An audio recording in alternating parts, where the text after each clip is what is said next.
Nanga Frederick nga ye mwogezi wa poliisi mu ggwanga asimye bannayuganda olw'okukuuma emirembe mu kulonda okwabaddewo n'abasaba batambulire awo. Basaba n'obwombeefu okweyongerayo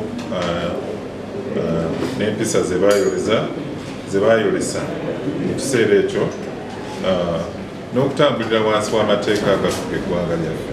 Asinzidde mu lukuŋŋaana lwa bannamawulire ku kiro kya poliisi e Nagulu era ng'ayanjudde agamu ku mateeka agateereddwawo eri abakulira amasomero mu kiseera kino ng'abaana badda ku masomero.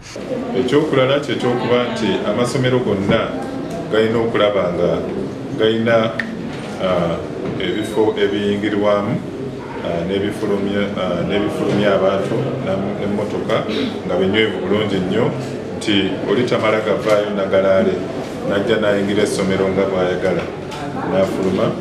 Walina okubeerawo ebikomera ebisobola okutangira abo abaagala okuyingira mu ssomero. Ku nsonga y'okukwata Dr. Kizza Besigye ne bamuggalira e Nagalama ategeezezza nti ono abadde agezaako okutabangula emirembe mu kibuga. So tugenza okulaba nga enteekateeka eno egenda kukosa nnyo abaana abaddayo mu masomero, abazadde, amasomero agasinga kubanga nabo balina eddembe lyabwe ng'abaana abagenda ku ssomero n'abazadde abatwala abaana n'abo ababatambuza. Amulumiriza okuteeka ebibinja by'abavubuka n'ekigendererwa eky'okutabangula emirembe. Abantu bano babadde balina enteekateeka nga ngazi okulaba nga okwefaananirizaako ebikolwa bye twalaba mu nsi z'Abawarabu, abantu ba bulijjo bwe baava mu mbeera ne batandika okuwakanya gavumenti.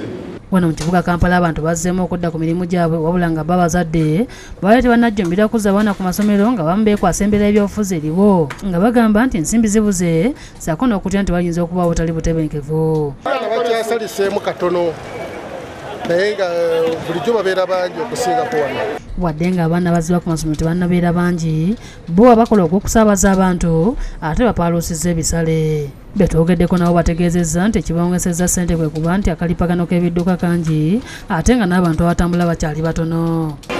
Abaana tebannajja bulungi olw'ensonga nti abazadde gewadde mu kulonda bonna tebadde tegeka bulungi. Abamu ku bayizi betwogeddeko nabo bategeezezza nti basanyufu okudda ku masomero kubanga bamaze ebbanga ddene awaka. Ngenda ku ssomero leero ndi musanyufu nnyo kubalira.